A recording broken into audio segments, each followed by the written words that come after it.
Did you know one man killed over 500 enemies in just 100 days? Simo Häyhä was a quiet Finnish farmer who became the most feared sniper in history. When the Soviet Union invaded Finland in 1939, this small man picked up his rifle and changed the course of war. He used no scope, only basic iron sights. He packed snow in his mouth so his breath wouldn't give away his position. He lay motionless in minus 40-degree cold for hours, waiting.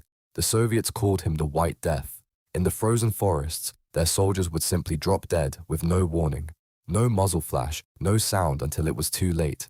The psychological terror was unbearable. Entire Soviet units refused to advance, knowing Häyhä was somewhere in the trees. The Soviets became so desperate they called in artillery strikes just to kill one farmer.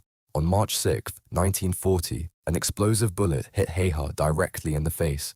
It shattered his jaw and blew off half his cheek. He woke up 11 days later. The war ended the same day.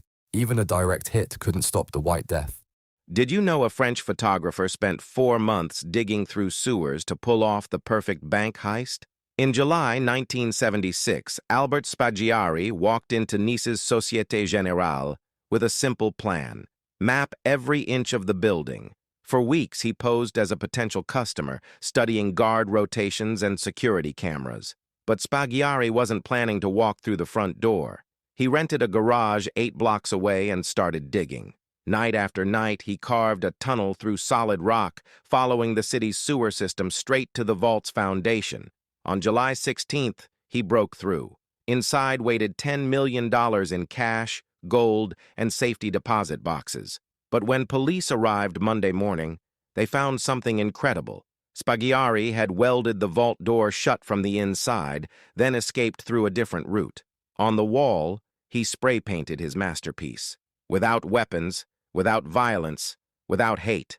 Police spent 2 years hunting him across 3 countries. They never found a single dollar. Spaggiari had turned bank robbery into an art form, and Nice into his canvas.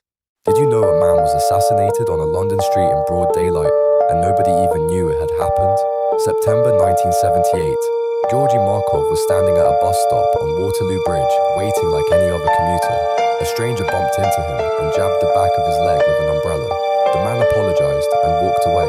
Markov felt a small sting. That was it. 3 days later, he was dead. Doctors had no idea what was killing him. His fever spiked. His white blood cell count exploded. His organs failed one by one. It wasn't until after his death that an autopsy revealed it. A platinum pellet, barely 1.5 millimeters wide, was lodged in his leg. Drilled hollow, packed with ricin, one of the most lethal substances on Earth. The pellet had been fired from a modified umbrella, built by the KGB, carried out by Bulgarian intelligence. No one was ever charged. The man with the umbrella simply vanished into the crowd, and a foreign government got away with murder on a British street.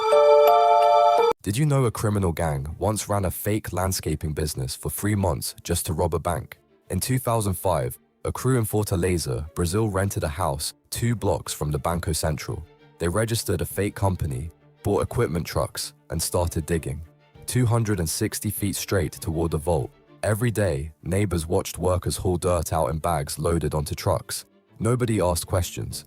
It looked like a normal construction job. It was anything but. On a weekend in August, the gang broke through the vault floor and walked out with 160 million reais in used, untraceable bills. At the time, it was roughly $70 million, one of the biggest bank heists in history. The police found the tunnel. They found the fake office. They found almost nothing else. The investigation collapsed into chaos.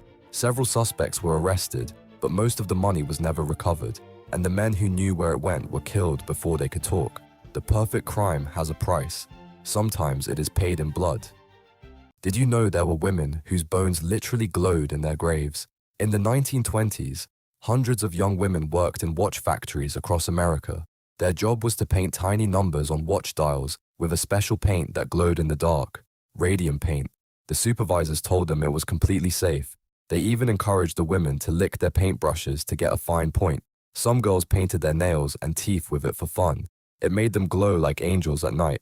But radium was slowly killing them. Within a few years, their jaws began to crumble.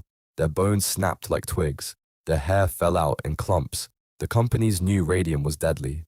Scientists wore lead aprons and used tongs to handle it. But the workers? They were told to put it in their mouths. When the women started dying, the companies covered it up. They blamed everything else: bad hygiene, syphilis, anything but the radium. The radium girls fought back in court, even as they were dying. Their lawsuit changed worker safety laws forever, but the glow in their bones lasted decades after death.